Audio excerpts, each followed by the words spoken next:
여러분 반갑습니다. 오늘도 새벽 돌베개에 나오신 모든 성도님들을 주님의 이름으로 환영합니다.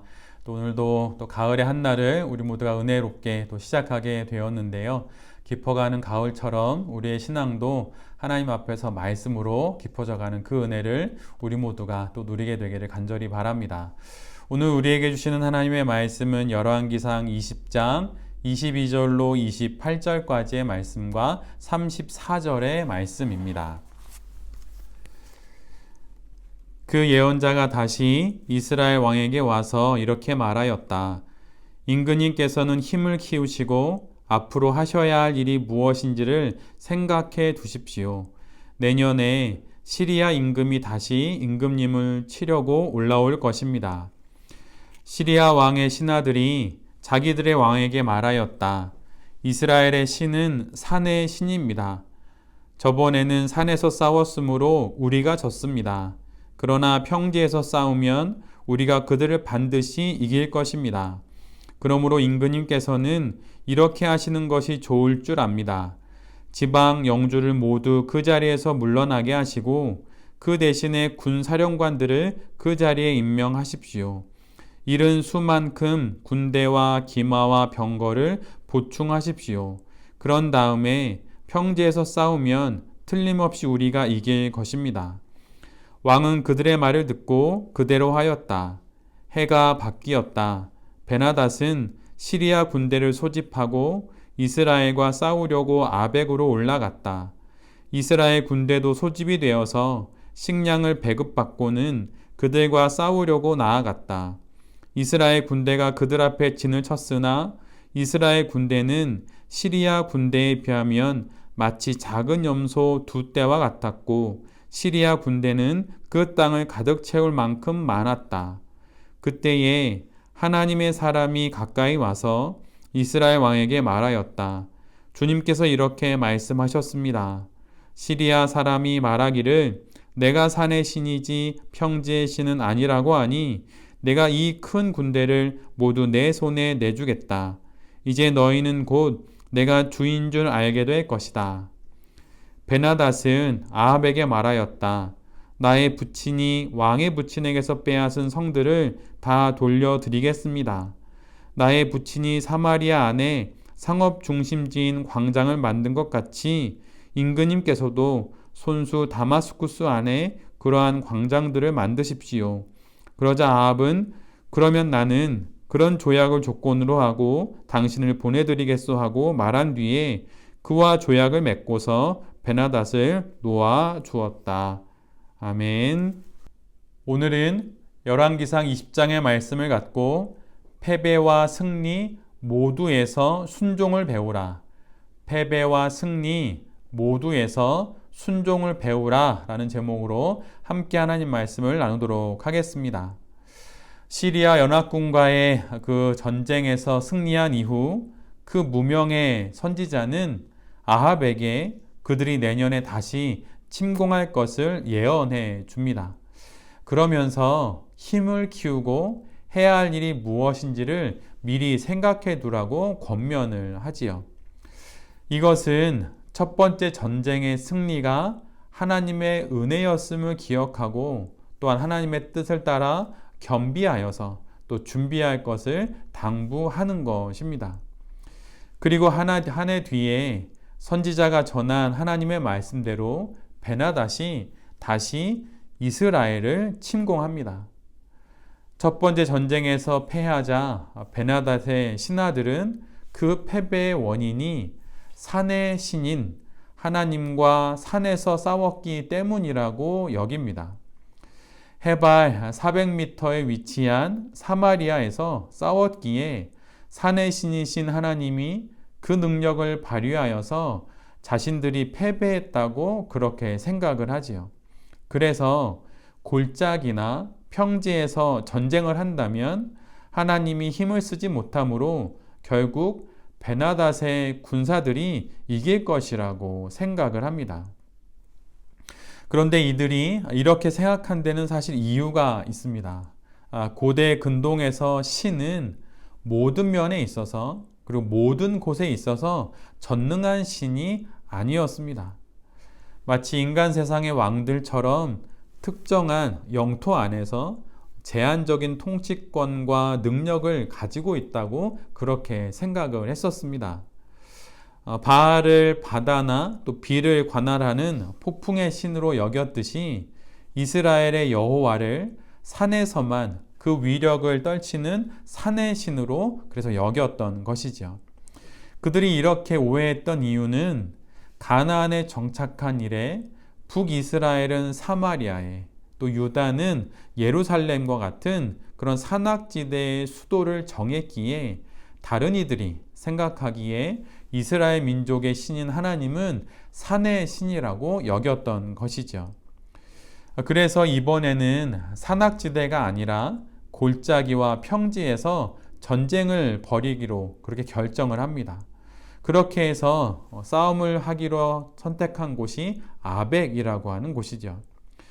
또한 이번 전쟁에서는 32명에 이르던 동맹국들을 소집하지 않고 시리아 군대로만 전쟁을 치르자고 합니다. 더욱 결속된 하나의 힘으로 만반의 준비를 하여 전쟁에 나서자고 그렇게 준비를 하자고 베나닷에게 얘기하고 또 시리아 군대가 그렇게 준비를 합니다. 그리고 나서 이스라엘을 침공하는 것이죠. 첫 번째 전쟁 이후에 이스라엘의 아합도 또 시리아의 베나닷도 모두 다음 전쟁을 준비합니다. 같은 전쟁에 대한 준비를 그렇게 하게 되는데 분위기는 사뭇 다릅니다. 아합의 전쟁의 준비는 하나님을 하나님으로 아는 것에서 출발한 준비이고 베나닷의 준비는 하나님에 대한 오해에서 비롯된 잘못된 준비입니다. 우리도 신앙 인생을 살아가면서 다양한 경우와 또한 사태들을 만나게 됩니다. 과거의 실패를 반성하여서 또 새로운 오늘의 도전을 하기도 하지요. 그런데 그 모든 것에 대한 준비의 가장 첫 번째는 하나님을 하나님으로 아는 것입니다. 이것으로부터 모든 준비들이 제대로 시작될 수 있는 것이죠. 또한 이 준비와 함께 우리에게 부여된 책임과 또 역할이 있는데 이건 역시 우리가 잘 감당해야 하는 것입니다. 아합이 승리의 원인을 하나님에게서 찾고 하나님으로부터 또 시리아와의 두 번째 전쟁을 예언자의 말을 따라 준비를 합니다. 그런데 그와 더불어서 하나님을 아는 것과 더불어서 아합은 스스로 자신이 준비해야 할 책임도 있다는 것을 하나님의 선지자로부터 전해 듣게 됩니다. 스스로 힘을 키워야 하고 스스로 해야 할 일이 무엇인지 생각해 두어야 하는 그런 책임과 또 그러한 준비를 해야 하는 것이죠. 하나님이 다 알아서 하시겠지라고 하는 말은 맞는 말입니다. 그러나 모든 것을 다 알아서 하시는 하나님은 우리에게 책임과 역할을 주십니다. 우리의 신앙 인생의 승리는 하나님의 손에 있다는 것이 사실이지만 또한 우리에게 해야 할 책임과 역할이 있음을 명확히 말하고 있어요. 힘을 길러야 합니다. 또 해야 할 일이 무엇인지 생각해 두어야 하는 것이죠.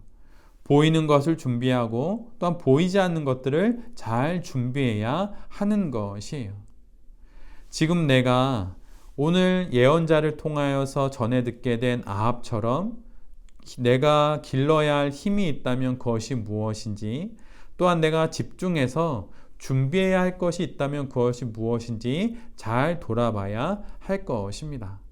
하나님을 하나님으로 제대로 알았다면 그 바로 맞은편에 하나님께서 내게 책임져 주신 어떤 역할과 의무가 있다면 그런 것들 또한 우리 모두가 잘 준비해야 할 것이에요.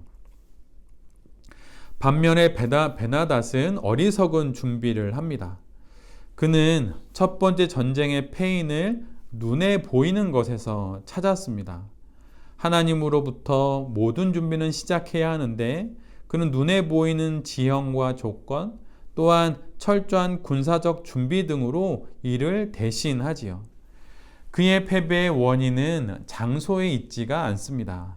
이 패배는 하나님을 하나님으로 알지 못했기 때문에 생겨난 일이지요. 신앙 인생을 살아가면서 베나다처럼 패배할 수 있습니다. 그럴 때 우리는 패배의 원인을 어디에서 찾아야 할까요? 만약에 보이는 것에서부터 패배의 원인을 찾기 시작한다면 이는 결국 베나다시, 또 하나의 베나다시 되는 것 뿐입니다. 눈에 보이지 않는 신앙의 성벽이 무너지고 있지는 않은지, 하나님의 말씀을 따라 내게 부여된 책임을 다하고 있는지 하나님을 중심으로 모든 것을 잘 살펴봐야 할 것이에요. 오늘 본문 27절을 보면 시리아 군대와 또 이스라엘 군대의 그 비교되는 군사의 규모를 이렇게 적어 놓고 있습니다. 이스라엘 군대는 시리아 군대에 비하면 마치 작은 염소 두 떼와 같았고, 시리아 군대는 그 땅을 가득 채울 만큼 많았다. 첫 번째 전쟁과 같이 두 번째 전쟁도 아합과 이스라엘에게는 버거운 전쟁이었습니다. 땅을 가득 메운 시리아 군대와 작은 염소 두 떼 정도에 지나지 않는 이스라엘의 모습이에요. 인간의 안목으로 보면 이것은 말도 되지 않은 전쟁이요, 하나마나한 전쟁이지요. 그런데 그때 또다시 하나님의 사람이 아합에게 나아오고 하나님의 말씀을 그에게 전합니다. 28절의 말씀인데요. 시리아 사람이 말하기를 내가 산의 신이지 평지의 신은 아니라고 하니 내가 이 큰 군대를 모두 내 손에 내주겠다. 이제 너희는 곧 내가 주인 줄 알게 될 것이다. 전쟁터를 산지에서 평지로 바꾸고 하나로 결속된 군대로 이스라엘과의 전쟁에 나서지만 다시 베나닷은 하나님 앞에서 패배합니다. 패배한 시리아 군사들과 베나닷이 아벡성으로 그래서 도망을 치게 되지요.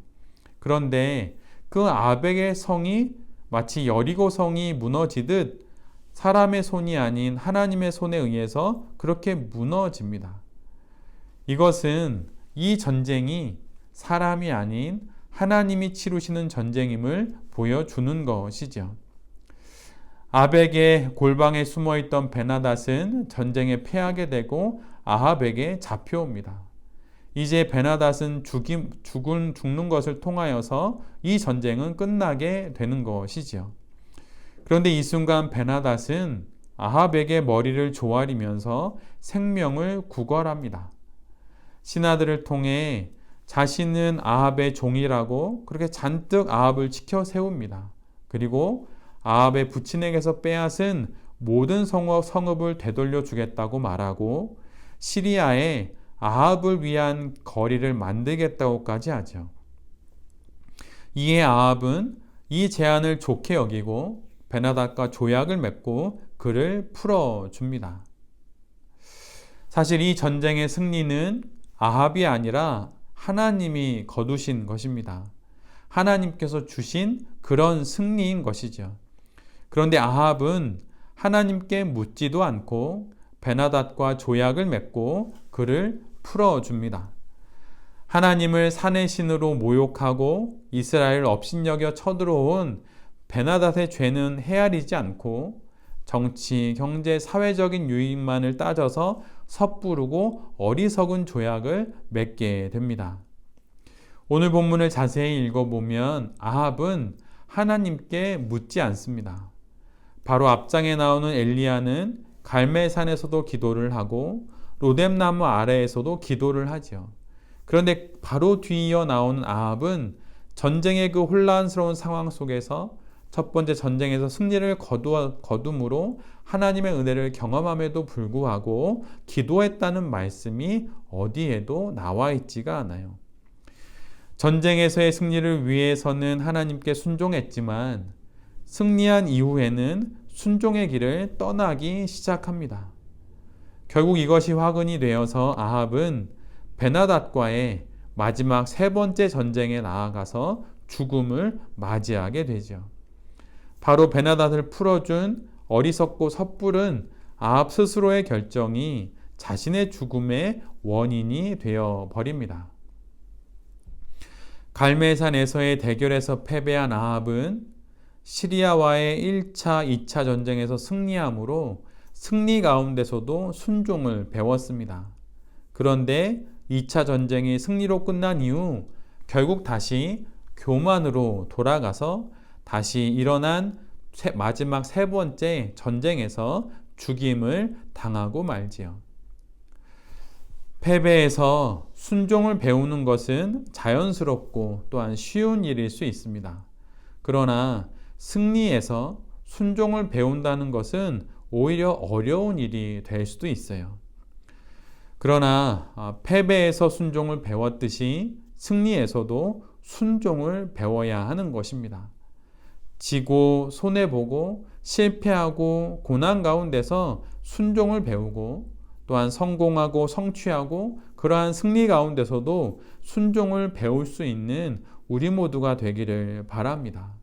모든 경우, 모든 과정, 모든 결과 속에서 하나님과 더 깊어지는 그런 관계를 통하여서 순종을 배우게 되어서 하나님 앞에서 순종의 사람으로 잘 살아가게 되는 새벽 돌베개의 모든 성도님들과 또한 이 말씀을 전하는 제 자신이 될 수 있기를 간절히 기도드립니다.